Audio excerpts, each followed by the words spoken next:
What's going on, guys? Welcome to In the Zone. I'm your host, Garrison Roy, and today we're going to go on a rant episode. If you're new to the podcast, right, this is where we are dedicating everything to unlock peak human performance, whether you're an athlete or a coach, a weekend warrior, or simply someone striving to find the flow of being in the zone, right? And we have several different segments or episodes within the show to help you get informed, get inspired, or get engaged to be in the zone, right? We have the rants where we just kind of call out some of the noise and BS that you see on the social media, maybe some of the status quo things, or tackle some hot topics in the overall performance world. And then also we have in-depth conversations or interviews, if you will, with expert coaches and high performers across various fields. We're going to expand that out a lot more later on this year. And then also still going to have those mental minutes, those bite-sized mental strategies to help sharpen your focus and elevate your game. And then the deep dives, those comprehensive explorations where we're really digging deep into the science and the art of just overall how humans move, how they perform, what gets them in the zone, right? So obviously you guys can know the theme of all of this, but if you have any questions, topics, or maybe even guest ideas, drop us a line in the text below or in the zone podcast 123 at gmail.com. Would love to hear from you. But without further ado, I'm going to go ahead and get into this one on the rant of really just kind of in general the S&C world or the sports performance world. And this was highly inspired by my boy Jared Slater. We had him on in a previous podcast. Feel free to check that one out, an episode with him on there. But he starts out with his tweet saying that the performance industry is such a in a weird spot right now. Everyone's selling their data or their system, and I would even add on to that saying that people are selling like their AI type programs, things like that that are going to be quote unquote tailor made to you. But there's no right answer to performance, but there are wrong ones, kind of going down the wrong route. And he even mentions athletes have been getting better for years before all these studies and graphs and technology. And I 100% agree. And it actually made me reflect to a conversation I had with a pro organization coach, which I'll remain nameless, and also the athlete he was working with nameless, to where he was like, hey, this guy who came out and was watching him throw, he pretty much didn't do any of the traditional warm-up stuff that you would see nowadays, right? Within the past 5, 10 years. Everybody's got to have a band routine or a plyo routine or all of these other things in addition to what they're going to do before they throw. And he just straight up did a little bit of foam rolling and boom, off to the races. He started throwing and it was absolutely electric. And got me thinking. I was like, yeah, well, if you kind of think about it, that all of this stuff kind of came in really within the past 20 years, right? Early 2000s was when a lot of this performance-based stuff kind of came about, and that's where I was kind of just coming in and seeing all of this growth and kind of grew along with it throughout my career and into my coaching career. But before that, right? Like everybody knows that Tom House is kind of the godfather of baseball performance. And as you're kind of getting into that, you look back even more, okay, well, he was getting all these PhDs and doctorates and things in nutrition and biomechanics and worked with Titleist and had all that stuff. And that's when all the technology, really the technology age in and of itself, where the internet started to boom, where social media started to take on a rise, right? But before all that, what did we have? And you can pretty much break it down to one book that I think is the only thing I've seen around the same time when all this stuff was getting introduced, but before all the internet buzz and every, social media influencer and, all these performance uh, gyms and things like that where people are trying to go in and learn how to get better. And again, I'm not bashing those. I'm just kind of more laying out some perspective and helping really everyone kind of get a better idea of, hey, this is what's actually really going on and the evolution of what happened. But that book, not to get too far off subject, was the Nolan Ryan's Pitcher's Bible.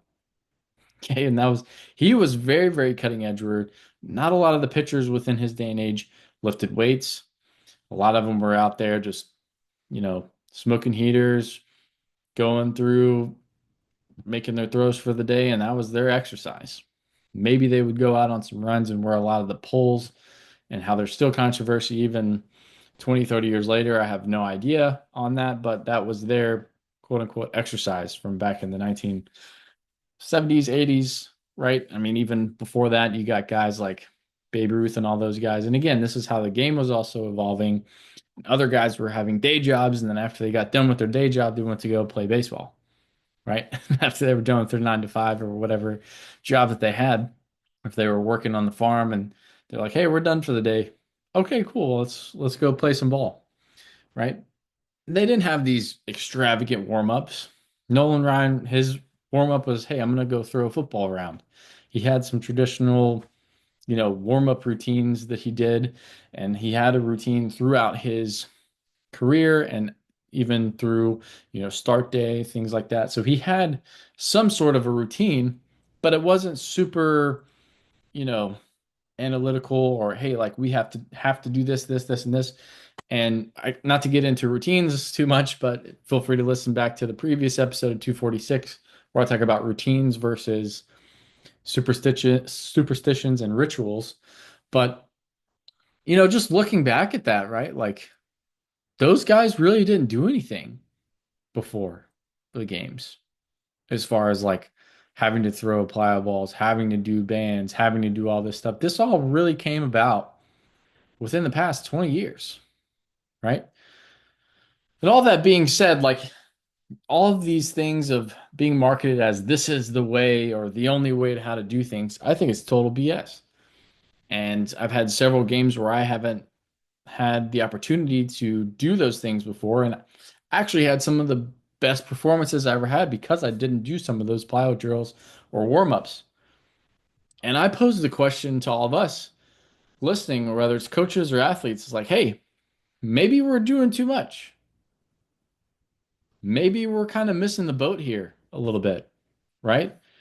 And not saying that things are right or wrong, but and Jared talks about this too, where he says there's no perfect program. It's really just done getting the basics done extremely well and paying attention to detail and really just executing the plan, right? There's no magic sauce. And Rob Blanc, um, one of my buddies and business partner through Ink Sports, he also talks about how there's never been that much innovation lately within the game, right? There's no one really kind of pushing the limit.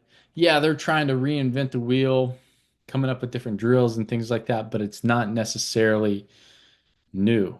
It's not a new way of thinking or a new mindset shift, right? So, again, not trying to say that everything we're doing is wrong. It's not where I'm getting at, but maybe what we're doing is less right, right? To kind of put this into perspective too, zooming out a little bit to more broad perspective, people have gotten things done and been very, very productive before ice baths and hot cold contrast and breathing techniques and all the stuff that's kind of been coming up and been raved about over the past couple years on the socials, right? Like you can still be productive and be a good human and get things done and stay in the zone without an ice bath. Go figure, right? Like you don't need all of that outside stuff to be able to compete, to be able to perform, to be able to be at your best. You just got to commit to your process and execute.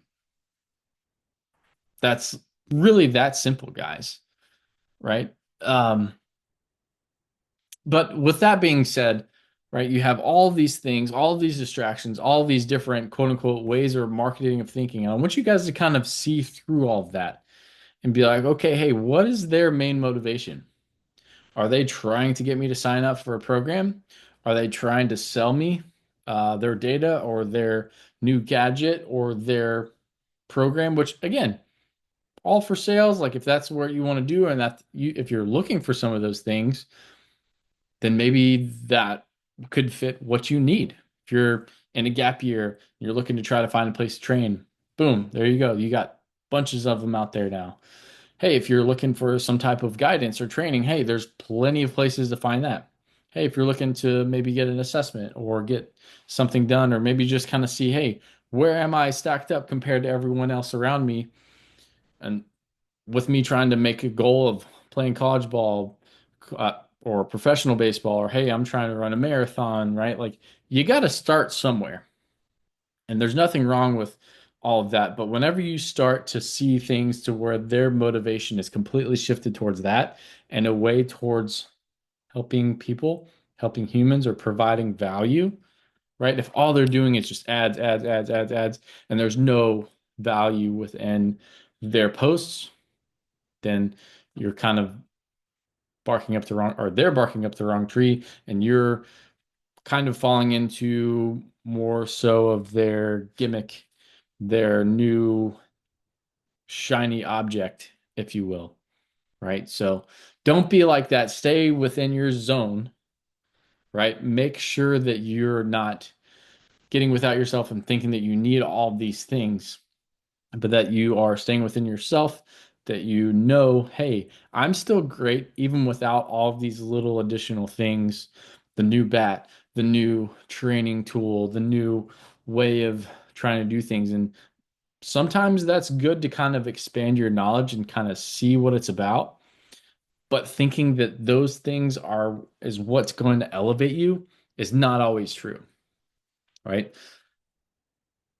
Looking back to my early playing career, there was these necklaces that everybody loved, and I'm sure you guys could probably look this up. And nowadays, I think they have a bunch of other jewelry and stuff for the drip, right? So it's not necessarily science or pseudoscience and performance based. It's more of just looking cool.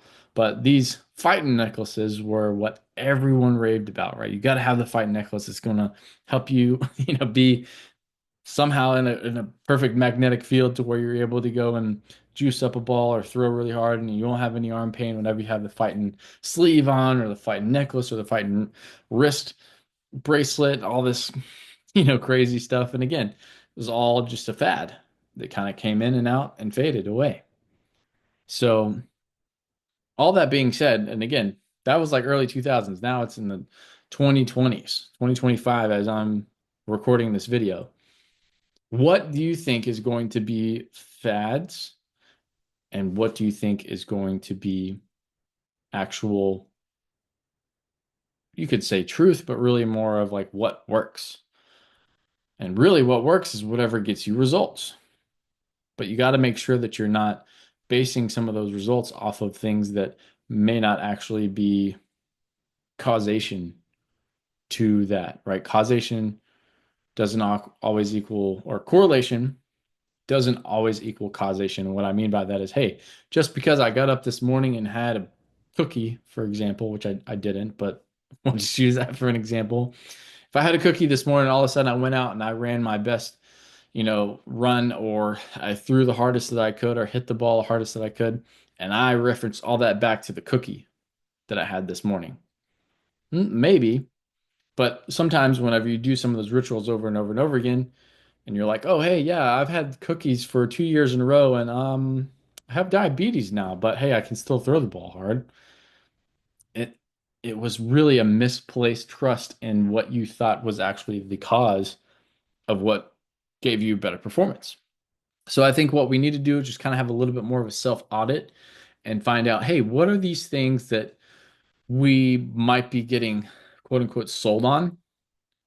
And again, I think they're great, but a good one that's always being kind of scrutinized lately is like ice baths. And the more I've digged into it, the more I've seen that it's beneficial for some and not beneficial for others, where there are kind of diminishing returns just the same way as there is for weight training or, any other thing. There's too much, or, that Goldilocks zone of what might actually work better for you. And I think no one else knows that better than yourself. There's no other program, there's no data that you're going to be able to find unless you're doing a scientific research study where you're having, you know, a sample group, a blind group, and a control group, right? Those are really the only data points that you need to go off of. And even then, it's really hard to even pinpoint if things actually worked because life isn't in a vacuum. So you can never be fully controlled of all of the variables. But that would be the only data that I would kind of put a lot of stock in, if anything. If there's multiple things that kind of validate this, or even some of your own, like I said, your own personal experience, because you are a expert in yourself. If you feel like you feel better every day you do a cold shower, or every day that you do this, or every day that you know, have a cookie, hey, go for it. There's been people that have lived 100 years. And I remember seeing this post of an old lady. She was drinking two Dr. Peppers a day. And the doctor said, "Hey, you shouldn't drink those." And she said, "Well, outlived all those doctors, and I'm gonna just keep drinking because my body needs sugar." And there is something to that. There is an intuitive nutritional value to where your body kind of wants to eat the things that it needs. But if like, hey, I need to go have, an ice cream every night, or I need to have this, like register that in your brain, be like, okay, hey, am I eating this because it's out of habit or out of necessity, or am I eating some of these snacks towards the end of the day because I'm bored, right? I've fallen into that trap where I just start eating things because, hey, I don't really have anything else to do, so let's go snack on some stuff, right? Like there's different ways of how you can kind of fall into some of these rabbit holes, whether it's performance based, nutrition based, or even just life in general, right? So take those with a grain of salt. Take it for what it is and what you heard, what might have resonated with you. Find out what works for you to help you stay in the zone. Appreciate you guys. Thanks for listening and share the show. And we'll see you next time.